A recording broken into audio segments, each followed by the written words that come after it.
अकरम साहब, बात ऐसी है कि जो 2 दिन पहले इन्होंने डिलिमिटेशन को इन्होंने ओपन कर दिया पब्लिक में, तो 1 साल पहले, तकरीबन 1 साल पहले डिलिमिटेशन कमीशन आया हुआ था यहाँ। जो खिता चनाब का डिलिमिटेशन कमीशन था वो किश्तवाड़ में आया था। हम लोग वहाँ चले गए थे और बाज़ाब्ता हमने वहाँ, कई लोगों ने वहाँ अपने नुमाइंदगी थी, अपने रेजोल्यूशन पेश किए कि कहाँ पे कैसे किया जाए।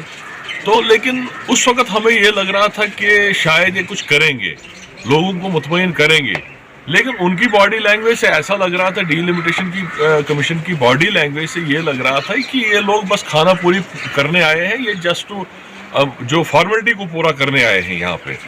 तो लेकिन फिर भी लोग इस इंतज़ार में थे, क्योंकि ये 25 साल पहले डिलिमिटेशन कमीशन पहले भी हुआ था जम्मू कश्मीर में, और 25 साल से लोग इंतज़ार में थे कि जब भी कोई जैसे डिमार्केशन होगी, बाउंड्रीज की बड़ी अच्छी तरीके से होगी, हर चीज़ को मद्देनज़र रखा जाएगा। लेकिन इन्होंने इस तरह इस डिलिमिटेशन को पेश किया है कि लोग बड़े परेशान हैं इस वक्त। मैं 2 दिन से दौरे पे हूँ, कल से मैं दौरे पे हूँ पूरे खिता चनाब में, डिस्ट्रिक्ट डोडा में खासकर। तो मैं देख रहा हूँ अभी इस वक्त हम इधर मलिकपुरा भलेसा में हैं, ठाठरी में हम लोगों से मिले, हम कहरा में लोगों से मिले, हम जगह जगह मिल रहे हैं, और लोग जहाँ भी लोग बात कर रहे हैं एक ही बात कर रहे हैं कि इन्होंने जी खराबी कर दी है। इन्होंने अभी ये जो हमारा जो ये इतना बड़ा एरिया है, ये हमारा चिली पिंगल जो एरिया बड़ा है, कहाँ मनु कुटा हडल, इतना बड़ा एरिया है। आप देख लीजिए, इस एरिया को इन्होंने डोडा के साथ मिलाया है। कहाँ ये एरिया है और कहाँ डोडा है।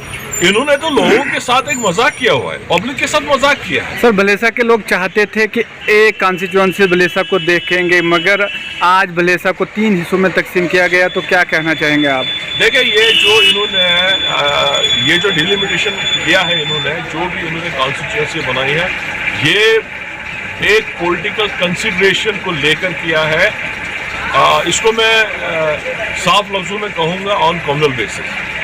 तो ऐसी बात नहीं है, हमारा जो यहाँ हिंदू मुस्लिम भाईचारा बहुत अच्छा है, लेकिन ये लोग जो है ये खामा में कुछ नई चीज़ क्रिएट करना चाहते हैं। इनका मुद्दा मकसद क्या है ऊपर वाला बेहतर जानते हैं। इनके कुछ टारगेट्स, इनके कुछ मिशंस अलग हैं, तो इनको देखना चाहिए था।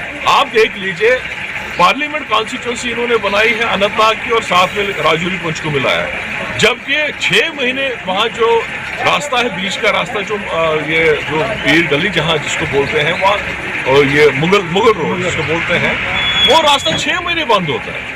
अभी अगर कोई राजौरी पुंछ का अगर कोई मेंबर पार्लियामेंट बनता है, तो अनंतनाग वालों को तो 2-3 दिन लगेंगे उससे मिलने को, या अनंतनाग का कोई बनता है, राजौरी पुंछ वालों को 3 दिन लगेंगे उसको मिलने को। तो कहाँ से कहाँ इन्होंने क्या किया, ये चाहते क्या है ये लोग? इनके जो भी काम है वो बड़े उल्टे काम है। जो भी इनका कोई एक्ट है, जो भी कदम ये उठाते हैं, लोगों के खिलाफ उठाते हैं। जितने भी कदम ये उठाए, मुझे नहीं लगता है कि लोगों की हित में कोई काम ये कर रहे हैं। ना तो लोगों को रोजगार है, लोग परेशान हाल है। हमारे इलाकों में कोई इस वक्त, हमारे इलाकों में बिजली नहीं है, पानी नहीं है, सड़कें नहीं है, कुछ नहीं हमारे इलाकों में। और इस वक्त फिर उसके बाद ये हाल आप कर रहे हो। आप भाई को भाई के साथ नहीं रख रहे हो, भाई को अलहदा कर रहे हो, बहन को भाई के साथ नहीं रख रहे हो, दोस्त को दोस्त के साथ नहीं रख रहे हो। तो सर, कांग्रेस का क्या रद्द अमल रहेगा आने वाले वक्त में? सर देखिए, जहाँ तक कांग्रेस का ताल्लुक है, जहाँ तक डेवलपमेंट का ताल्लुक है, जम्मू कश्मीर में डेवलपमेंट कांग्रेस ने की। जहाँ आज़ाद पर यहाँ सीएम थे, उसी वक्त यहाँ पे डेवलपमेंट हुई। और मैं ये कहना चाहता हूँ कि कांग्रेस तो इसको रद्द करती है। हम कंडम करते हैं इस चीज़ को, जो इन्होंने ये किया है, बिल्कुल स्ट्रेट वे हम इस चीज़ के खिलाफ है। और गवर्नमेंट को, डिलिमिटेशन कमीशन को इस चीज़ को रिकंसिडर करना चाहिए। इनको सही माने में देखना चाहिए, आप कहाँ से कहाँ लोगों को जोड़ रहे हो, क्या कर रहे हो आप। तो आम लोगों के लिए क्या मैसेज होगा आपका?